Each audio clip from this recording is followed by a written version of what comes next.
Licença, André, para levantar-me e falar para os nossos telespectadores. Israel fazia 400 anos não recebia mensagem profética.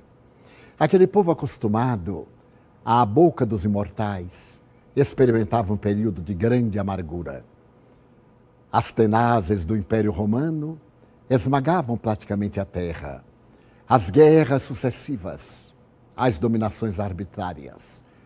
Através das mãos do venerando médium Francisco Cândido Xavier, escreveu o irmão X uma página de incomparável beleza que tentaremos retratar na nossa própria emotividade.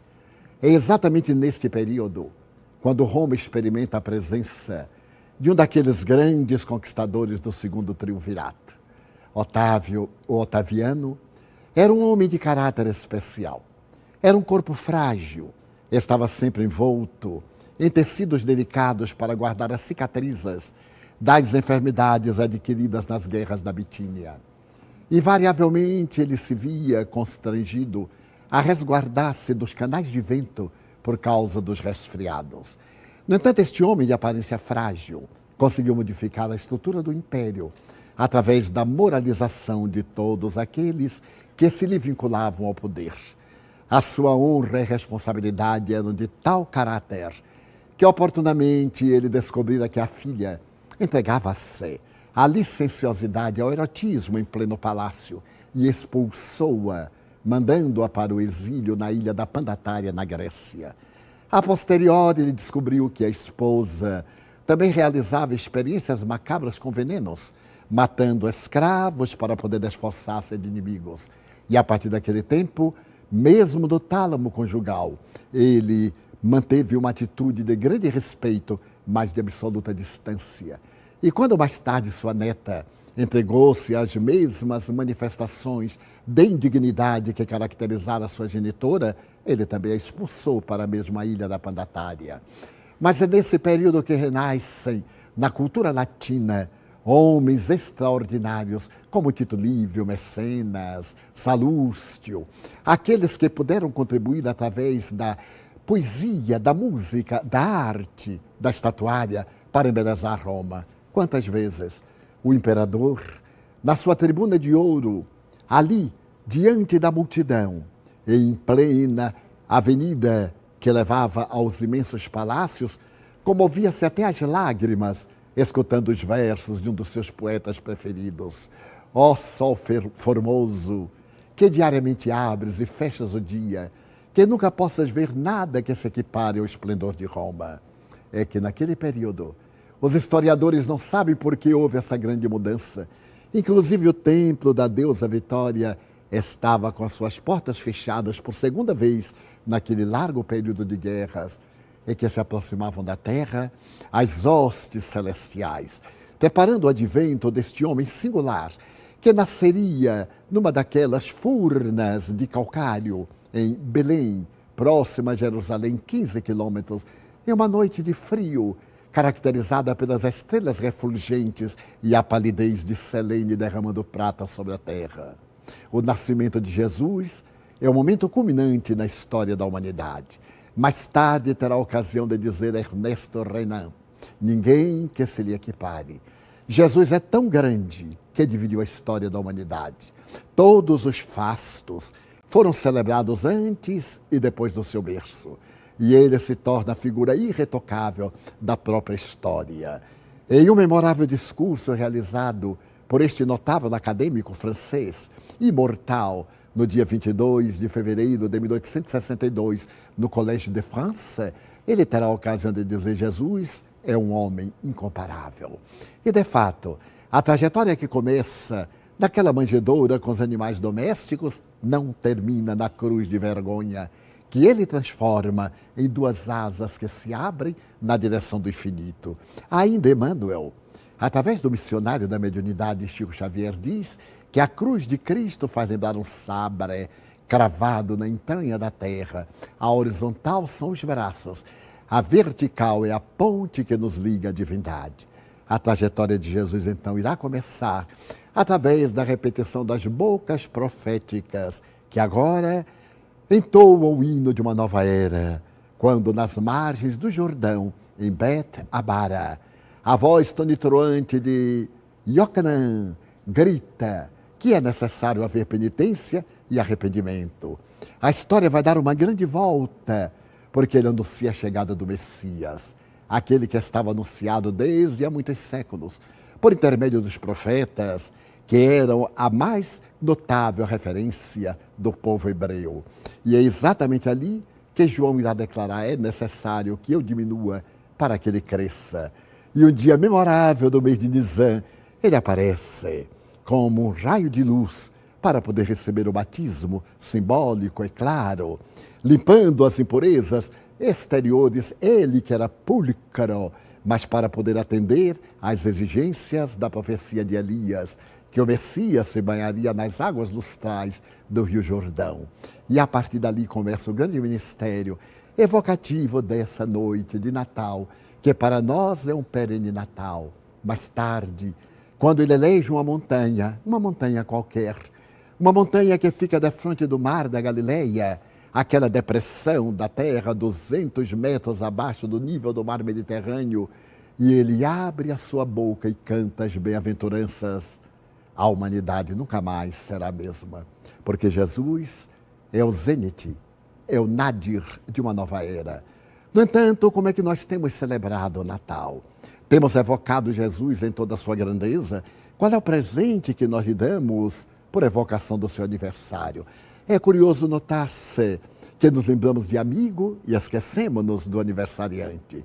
Realizamos festas, embriagamos-nos pelo excesso de licores e de alcoólicos.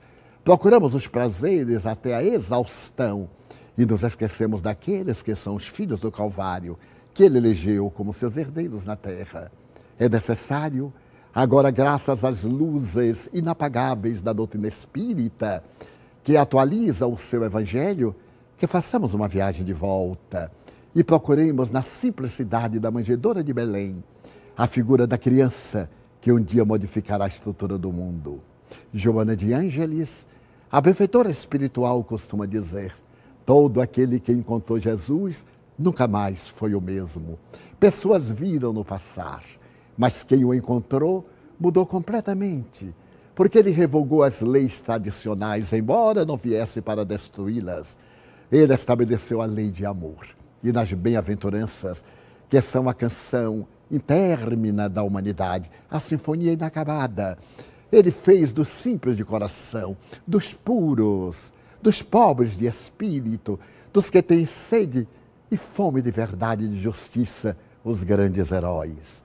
Até então, o verdadeiro herói era aquele que triunfava sobre os vencidos. Vencedor era o que esmagava. A partir de Jesus, o herói é aquele que se transforma para melhor. E o vencedor é aquele que supera as suas mesquinharias, a sua pequenez, é aquele que vence as suas próprias paixões. O que é que você tem feito, caro amigo telespectador, da presença de Jesus em sua vida? Quantas lágrimas você tem procurado enxugar? Quantos suores você tem procurado diminuir? Quantas vezes estendeu as mãos gentis? O Natal é uma data perdida em um dia qualquer do ano, as antigas saturnais, que os cristãos primitivos procuraram apagar, colocando o nascimento de Jesus, a célebre festa dos escravos, quando se permitiam a exorbitância e o prazer exaustivo. O Natal é todo dia. Jesus deve nascer e renascer no âmago dos nossos corações, principalmente para nós, aqueles que nos vinculamos à sua doutrina. Este é o sentido do Natal: amar, viver de tal forma que possamos olhar para trás sem termos vergonha do nosso passado. Este é o significado do Natal. Mas se você desejar homenagear alguém dando-lhe um presente, reúna também a sua família e à mesa festiva celebre o Natal evocando o aniversariante, trazendo para dentro de casa e conviva com os seus filhos, com os seus pais, com os seus amigos e com os seus inimigos, a grande experiência da manjedoura. Então, isto é Natal. Jesus nasceu em uma situação bastante despojada. Elegeu, como você falou, uma situação de praticamente miserabilidade.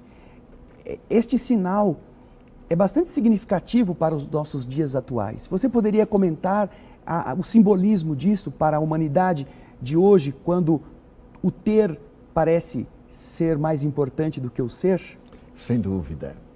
Naturalmente, ao nascer na manjedoura, ele iria corroborar isto nas bem-aventuranças, quando fala sobre os pobres de espírito. Frase, muitas vezes levada ao ridículo pelos cínicos e por aqueles que não sabem ler o conteúdo profundo das mensagens tradicionais. Quem é um pobre de espírito? É aquele indivíduo que é pobre dos valores negativos da vida, do ódio, do erotismo, da sensualidade, que é pobre de orgulho, que é pobre de prepotência, neste mundo rico de indivíduos assinalados pelos poderes temporais que não valem coisa nenhuma. Então ele elegeu a simplicidade, porque a grandeza moral não está no ter, sobretudo no ser. E se nós olharmos as escolas de filosofia na área do Ocidente, desde as primeiras expressões socrático-platônicas, mais tarde aristotélicas, se nós recuarmos, por exemplo, aos grandes pensadores, Epicuro dizia que o sentido da vida era ter, e nos ofereceu a doutrina que ele guarda o nome, o epicurismo, essa doutrina da beleza. Mas os indivíduos descobriram que ter não resolve o problema, porque eles têm e perdem. Há aqueles que são escravos do que têm e aqueles outros que são escravos do que gostariam de ter. Vem Diógenes e fala que o sentido da felicidade é não ter nada. E a sua doutrina cínica demonstra que não ter nada leva o indivíduo muitas vezes à desolação, ao desencanto, à escravidão pela busca de ter. Quando vem o mestre Zenão e estabelece que o indivíduo deve ter uma atitude estoica, trabalhar em favor da vitória sobre as aflições. E o estoicismo levanta-se, mas é Sócrates. Quem nos dá a grande lição de sabedoria importante é ser. Estando no cárcere, visitado por Críton, seu discípulo, este lhe diz, venho trazer-te a liberdade. E Sócrates pergunta, qual liberdade, Críton? Mestre, tu estás encarcerado. Aí estão as paredes de cimento, de concreto, de óleo de baleia.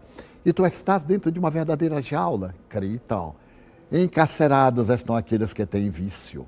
Onde quer que vão, eles são escravos do seu vício. Eu sou livre, porque onde quer que vá o meu pensamento, aí irei. E quando ele estava sentenciado à morte e recebe a taça de cicuta da mão do seu algoz, o jovem diz-lhe tremendo, mestre, tu ainda tens 1 hora. E Sócrates sorriu, 1 hora. É tão pouco para quem tem a eternidade, porque a sua mensagem era o ser, é o noce te ipsum, o conhece-te a ti mesmo, que Allan Kardec traz à baila quando interroga na questão 919 do Livro dos Espíritos a respeito do método mais eficaz para ser feliz neste mundo e superar as más inclinações. Então, Jesus nasce despojado, porque ele era o Senhor da terra, tudo lhe pertence. Daí hoje, quando vejo pessoas oferecerem coisas a Deus, oferecerem aquilo que a Deus já pertencem, eu constato que eles não entenderam a mensagem do Cristo, porque o Mestre é o nosso governador terrestre, é, portanto, a estrela de primeira grandeza, emboscado na trajetória carnal para ser a nossa estrela polar. Nós agradecemos a sua companhia. Muito obrigado e muita paz.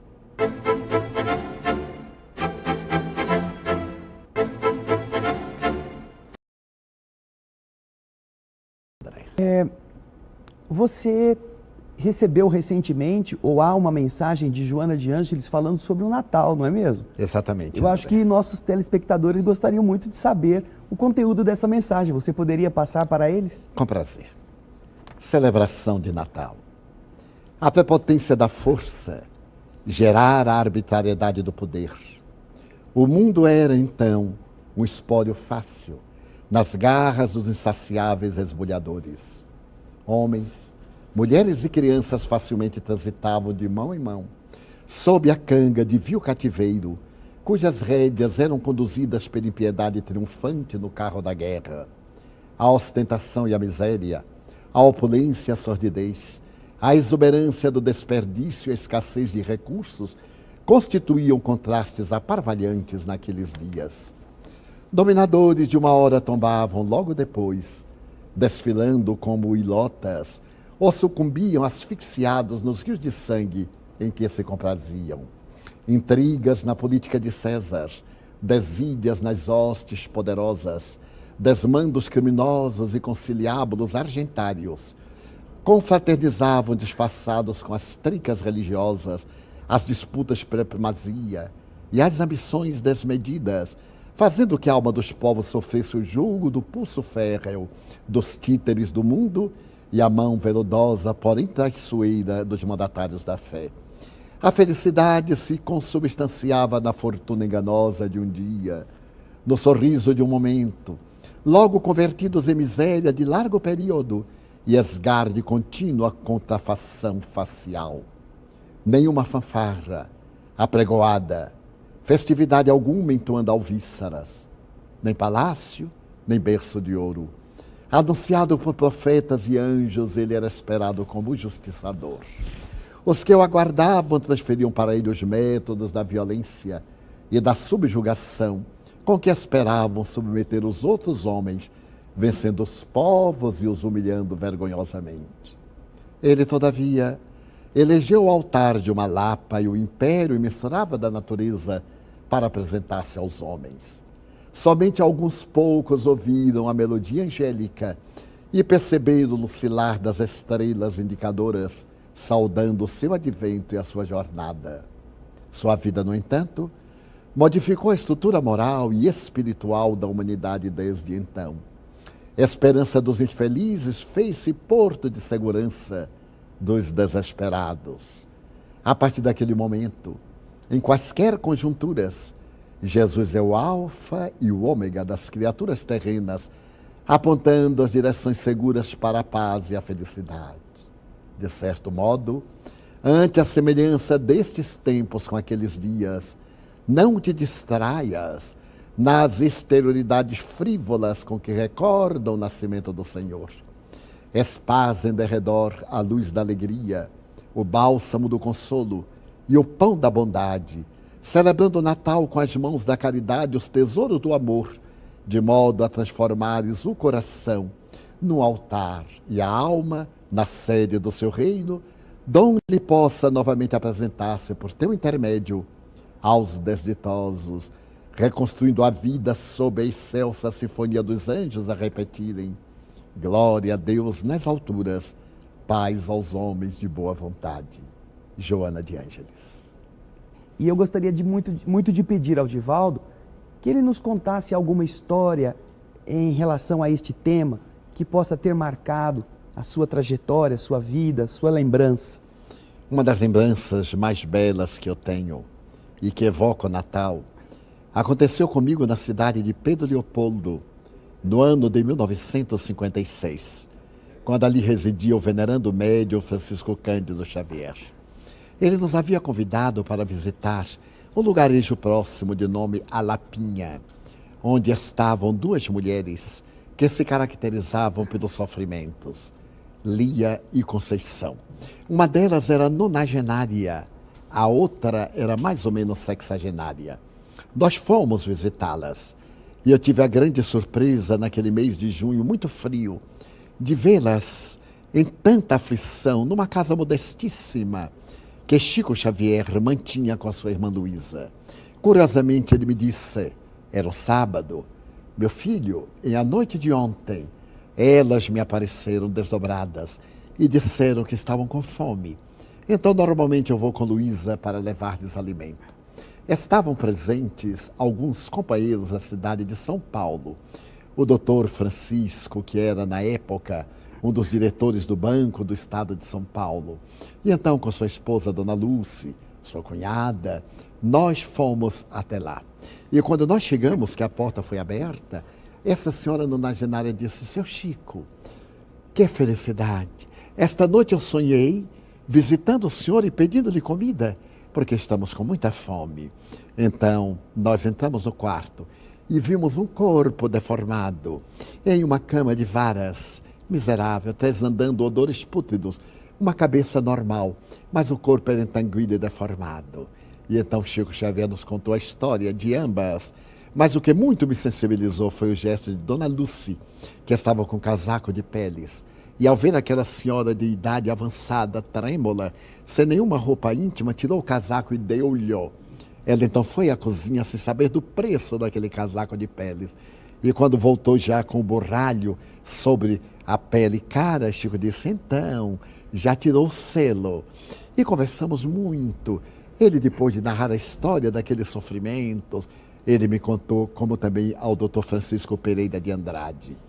Aqui é que eu passo os meus natais solitários. Porque o Natal é uma noite de grandes alegrias, mas na minha condição de solteiro, os meus familiares, cada um deles tem as suas preocupações e eu não desejo perturbá-los. Numa noite de Natal, há poucos anos, eu estava triste. Recordava a figura de Jesus e comovia-me até as lágrimas. Quando então apareceu-me o Dr. Bezerra de Menezes e disse-me, Chico, não seria bom celebrar o Natal na casa de Lia e Conceição? Então, sendo também eu tão pobre quase quanto elas, reuni poucos haveres, alguns alimentos e parti na direção da Lapinha. Quando aqui cheguei, a casa ficava no outeiro. Era uma casa de taipa, varas com barro. O piso era modestíssimo. Então, quando eu cheguei e olhei o morro, ele estava iluminado. Como se o zimbório celeste, salpicado de astros estelares, descesse à terra. E então eu ouvia música nas vozes angélicas. E à medida que eu fui subindo aqui o outeiro, eu vi à porta um espírito luminoso. Era uma personagem central do livro que eu havia psicografado, Ave Cristo. Era um escravo que havia dado a vida por Jesus e em cuja última reencarnação foi Eurípides Barçanufo. Então Eurípides recebeu-me à porta e disse-me, celebremos o Natal com aqueles que são os filhos do Calvário. Adentrei-me e nunca havia experimentado emoções tão grandes e tão variadas como aqui, com a presença de entidades nobres. Isto porque essas duas senhoras, a avó e a neta, haviam sido personagens da corte de Felipe de Espanha, em oportunidade própria, e contribuído de maneira tenebrosa em favor da Inquisição, para poder adquirir uma grande fortuna. O que lograram, mas deixaram quando o corpo se decompôs. Tiveram várias reencarnações e agora sublimam-se. Uma delas na expiação dolorosa, cega, surda, muda e de corpo deformado. E a outra nesse sofrimento ulterior. Então aqui, nos últimos anos, eu tenho passado o Natal. Graças a isto, depois dessa noite que ele me narrava, porque o sábado avançava já pelas horas noturnas, todos os natais. A partir de então, eu procurei um lar onde o sofrimento se aloja, para poder, ao lado daqueles que não sabem celebrar a data de Jesus, possa com eles orar, cantar o glória a Deus nas alturas, celebrar a paz na terra aos homens de boa vontade. E desta maneira, não olvidar nunca que é necessário Jesus nascer em nosso coração, na lapa interna, nessa manjedoura em que nós nos devemos constituir, para que depois ele fale pela nossa boca, haja pelas nossas mãos, caminhe pelos nossos pés, porque isto é verdadeiramente o Natal. Como será o Natal na Mansão do Caminho, Divaldo? Nós procuramos estabelecer que o Natal na Mansão do Caminho seja muito íntimo, muito simples. Nós evitamos que os nossos confrades venham ter conosco, porque o Natal é o dia da família. Eles devem celebrar em casa e nós reunimos os nossos filhos adotivos, os nossos colaboradores e entoamos o hino da solidariedade, através da prece, de uma alimentação modesta, não uma alimentação que seja extravagante, porque tudo aquilo que nós íamos gastar numa festa para nós, transformamos em alimentos para aqueles que nunca têm uma oportunidade de uma refeição mais especial.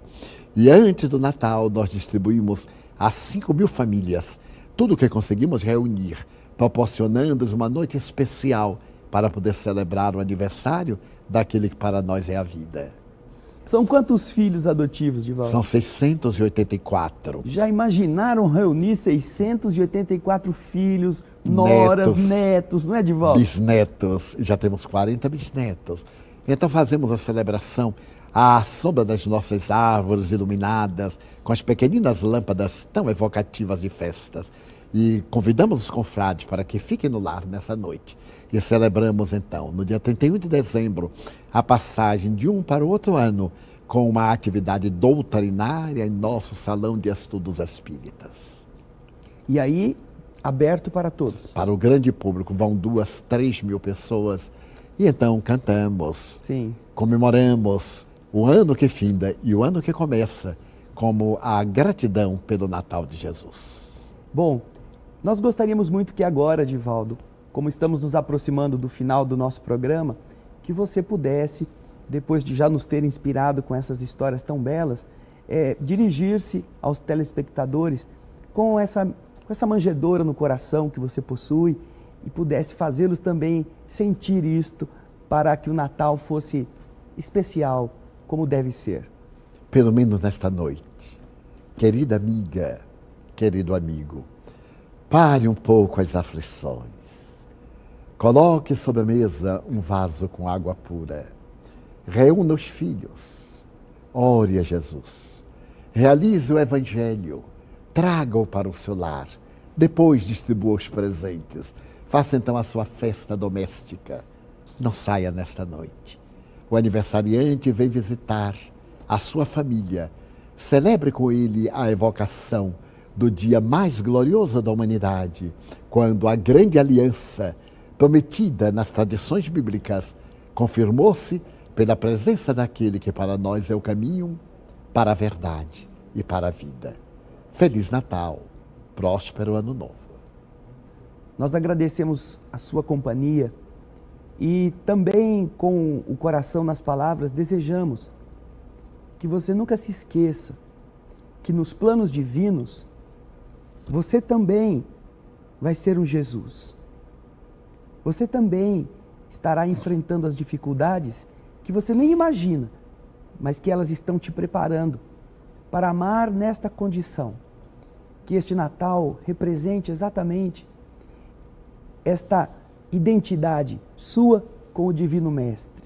Que seu coração seja essa manjedoura e que também você não se esqueça que um dia você também terá humanidades para tomar conta.